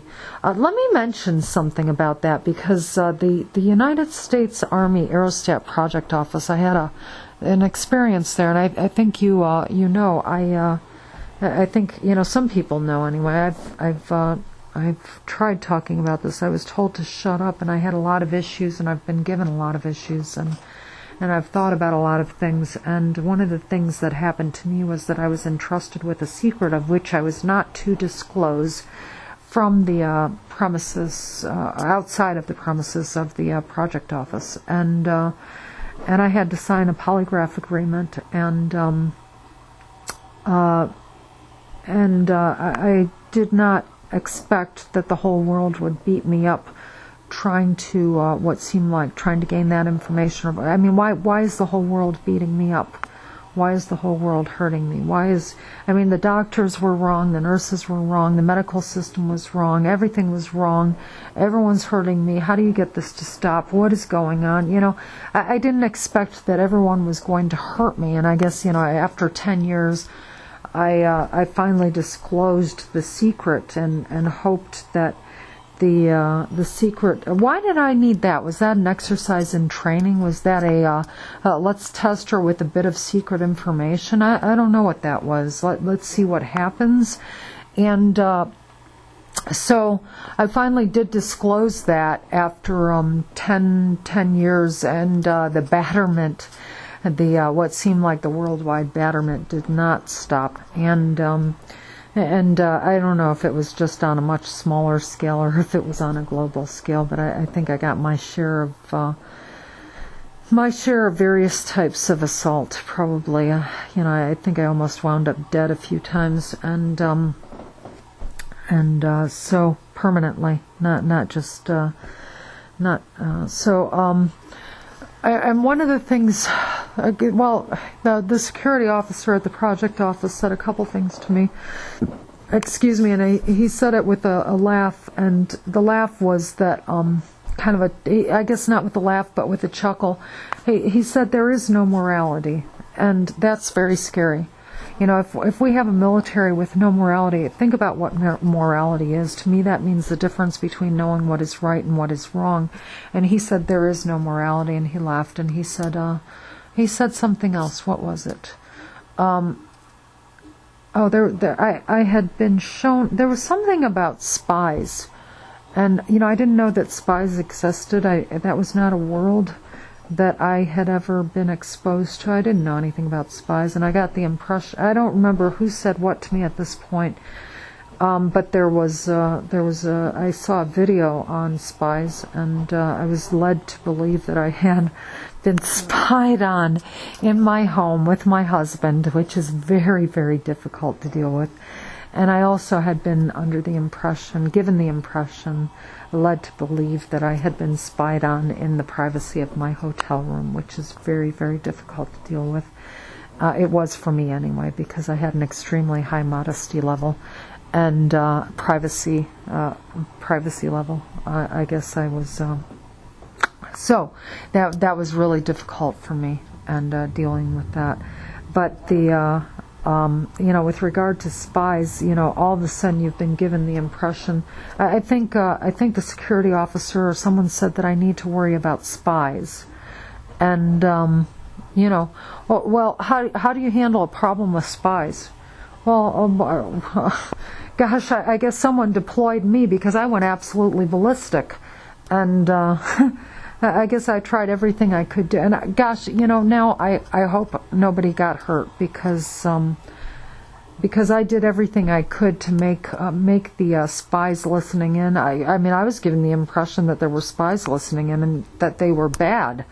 And, I hadn't even thought about the fact that there were spies. I guess, maybe I did, but, there's spies, they're good, they're bad. I tried to kill everyone that was listening in, and I guess I tried everything I could, and I don't know. That's probably not a good thing. I don't know. What was that all about? Why did they do that? Why did that happen to me? Was I just a situation of curiosity killed the cat? And I'm going to stop this for a moment, and I'll be right back. Okay, I'm back. It's now 1:28 p.m. Where was I? On with the paper. There is no doubt that we must be diligent in protecting our citizens from another terrorist attack. But the threat of terrorism should not be used as an excuse for the government to intrude on our most cherished constitutional and civil rights. One of the most troubling aspects of the Patriot Act is the expansion of police monitoring and investigation of our libraries and booksellers. Speaking of booksellers, where are they all? They're all gone. I wrote this paper. This quotation is from 2003. Now, the booksellers, I mean, there's still a couple, but the bookstores there used to be bookstores all over the place. What happened to them? They're all gone. The legislation enables the Federal Bureau of Investigation to require libraries to turn over library circulation records, patron registration information, and Internet use records. Many librarians fear that their patrons have already begun to self-censor their library use due to fear of government surveillance. And that's Sanders, 2003. 4 students from the University of California at Santa Cruz staged an anti-patriot protest outside the city's public library May 31st, 2003, to raise awareness of government surveillance. Protester Carolyn Riggs explained that she and 3 other students had recently discovered that their research on German terrorist Ulrich Meinhof might have triggered a federal investigation. The library has posted warning signs that patrons' reading patterns might be watched. And that was from Reader Revolt in 2003. And, I'm not sure. I always considered the FBI and the government and the military, I always had police, all of that. I always considered those people to be my friends, our friends. I always considered, I don't know, I always had a high level of respect for people in authority, and very high respect. And I was kind of, I didn't know anything about the government, the FBI, the military, what the police, I guess maybe I had a vague idea of what the police do. But I thought those were friends, and I didn't expect to, I don't know what happened to me, but I didn't expect to get hurt. I didn't expect to wind up in the hospital for 16 years. I don't know if it has anything to do with what happened to me in Alabama. With I don't know where it all originated. I don't know if it's because I was working for defense contractors. I don't know if it's because my past was my past nightmares were trying to track me down. I don't know. I really don't. Maybe it was all of those things. Every nightmare in the book, maybe. So, maybe every one of my nightmares became reality. And one of the things that happened when I was in Huntsville, which was 16 years ago, going through a divorce, something happened. I don't know. I thought I got hit with either physics or chemistry, and I thought, well, yeah, they can do that. I started talking to the walls. I was at home. I was crying. I was going through a divorce. I didn't want to divorce my husband. I loved him more than anything, and but we had issues, and there were things that needed to change, and I didn't know what else to do, and there were some other complications to our relationship, but the thing about I guess what happened there is I started crying and talking to the walls, and I was also trying to be Superwoman, and so I was like working harder and playing harder, and exercising and running, and I was like feeling like I guess just trying to be Superwoman, and going through some difficult times. So I started talking to the walls, and I'm crying, and I'm running, and going out running every night, and then my boss said to me, he said, Inta, just talk to the walls. And it's kind of like, what are you telling me? You're listening to me in my home? And then I was leaving the lights on at night, because, I don't know, I don't remember exactly why. I guess I was getting scared because I was getting, I guess, more involved with work and an environment and, an organization that I didn't know anything about. You start working for the Pentagon and the Army and stuff, and you've never been around the military and things. That's kind of scary. I don't know anything about this, and it is very serious. And then I was thinking about, I really don't have any military experience. I wouldn't know whether or not someone was or was not military. I wouldn't know whether or not someone was on my side or the other side. And who are these people that I work with? And, then the lights are on, and I was leaving the lights on in my home at night while I was sleeping, and another man at work said, if you weren't so mean, you wouldn't have to leave the lights on when you're at sleep, when you sleep at night or something like that. And that was kind of like, okay, all right.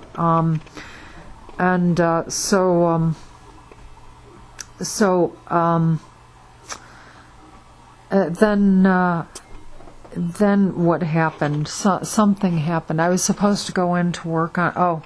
I was at work working on a briefing, and I think I had to work late. And another man said to me, she said to my boss, "She's a smart girl. She'll figure it out."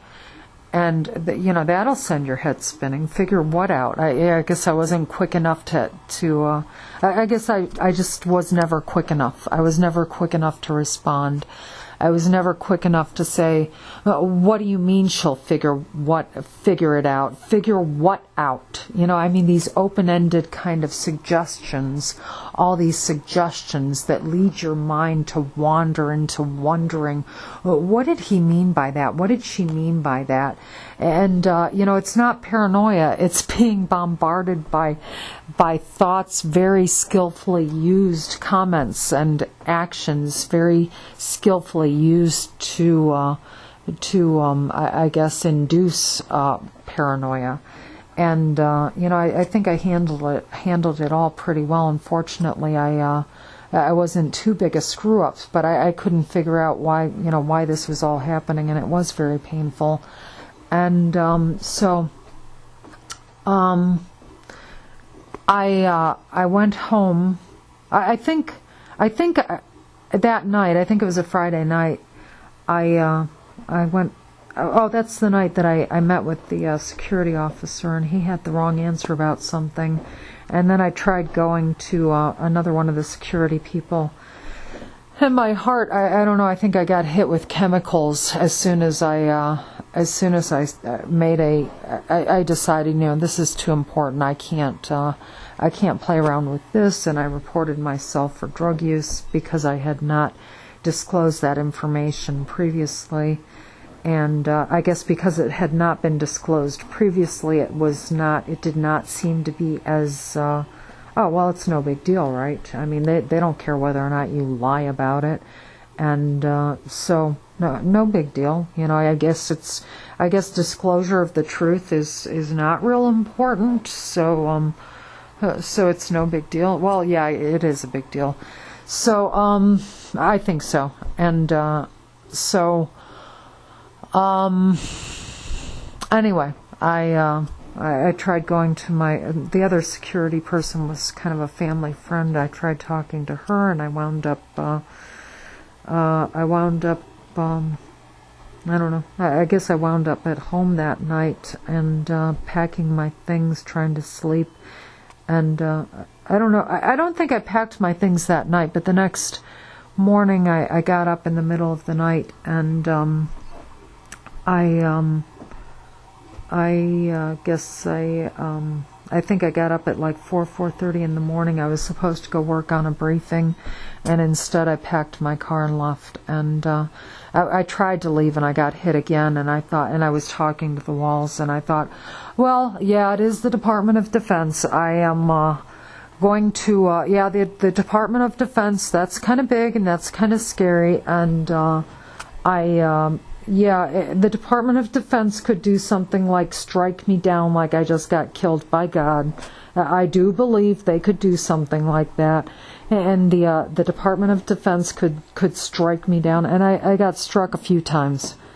And, call it a heart attack if you want, but I thought it was a Department of Defense security and weapons system that I got hit with. And then my husband and my kids showed up, and I guess I went back home. My husband and my kids showed up, and my husband seemed like he got hit too, and so my daughter was crying. My little 5-year-old daughter was crying, and my 15-year-old had a soccer game to go to, and I asked, "Can I go to the soccer game with you?" And they said no.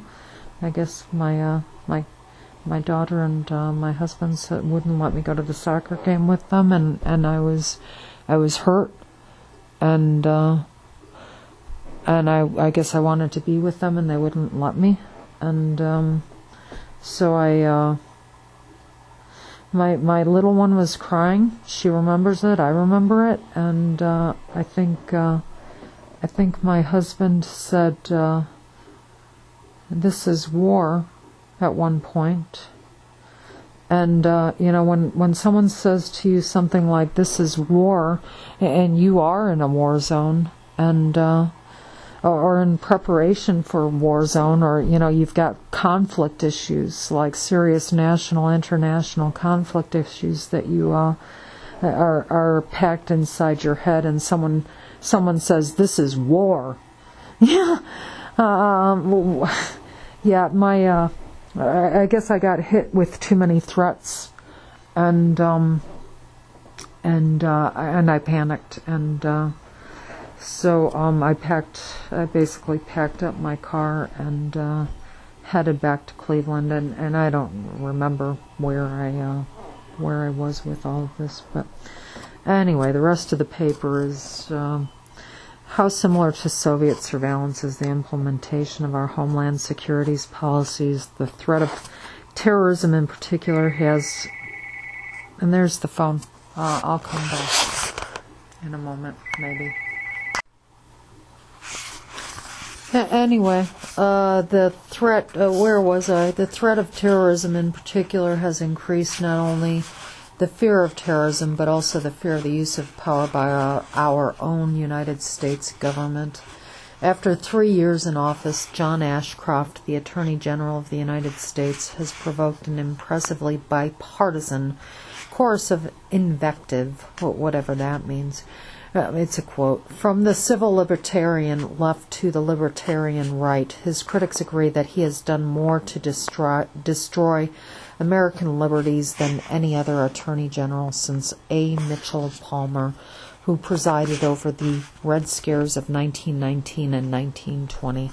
And I don't know if you're familiar with that, but I'm not sure if I know what that was. Were the Red Scares, was that the communist scares? Everyone was afraid of communists and the Soviet Union or communist China. I don't know. Anyway, that was Rosen 2004 that information came from. Privacy is the right to be left alone, and unfortunately increased criminal and terrorist activity is resulting in the government and industry increasing its invasion into our private lives by the use of modern technology and surveillance. Society goes through many transformations, and according to A.V. Rubin, an associate professor of computer science at Johns Hopkins University, anti-surveillance efforts will be next on the horizon. And that's the anti-surveillance efforts. Well, whatever. Yeah, spend your life trying to do that. That'll keep me busy. I think when I ran into problems in Huntsville, one of the things my boss said to me is, "What can I do?" And I said, "Keep me busy." Well, you know what? The whole world and all of its problems and everything has kept me quite busy. I've been kept so busy. Isn't that what they do, like when they're committing criminal acts? Go keep them busy while I'm over here and I'm going to do this and keep them busy so he can't see and watch me and stuff. Yeah, right. Whatever. Yeah. So anyway, the bibliography I guess I have here for this. Yeah, that's pretty funny. The bibliography here that I have is, I'll just read the authors, I guess. Stephanie C. Ardito, the Department of Justice, the Federal Bureau of Investigation. Joe Feuerherd, the Harris Poll. John Dale Hartman, Gina Holland.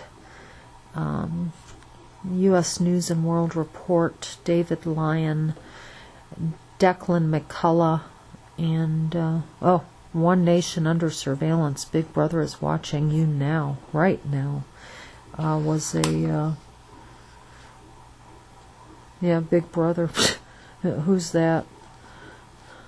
I hope it's not my sister. My my choices and judgment is better than hers. I hope it's nobody but me, because my choices and judgment are better than anyone else on the planet with regard to myself. And anyway, there was an article by American Libraries, I guess, or I think that may have been a publication called American Libraries. Jeffrey Rosen, John Rosamondo, Bernie Sanders, Noah Schachtman, Charles J. Sykes, and gosh, I've got some typo errors. I think there was maybe a publication called Find Law, or a site, and Erica Walk, and that's it. And I think this is, I'm not sure, but I think this is like too long, so I'm going to re-record, and I'm going to do something else. This is, I guess in terms of, I don't know, it's now 2:08 p.m. I don't know that you want to listen to all of this. I think I've got about 3 hours here trying to get through this. I guess I'll try to do this all over again, and the whole world will wait. Have a good day, everyone. This is Inta Mitterbach. It's Monday, April 23rd, 2012, and I think I originally tried to start recording this, planned to, at 9:30 this morning, at which time I was interrupted, and I'm broadcasting these as an effort by a fictitious company called Northern Border Broadcast Production. I guess it's a fictitious entity. Entity is vague, huh? A fictitious vaguity. And I'm in Lakewood, Ohio, of the United States. This is an amateur audio broadcast of which was recorded earlier on Monday, April 23rd. Thank you. Have a great day. Goodbye.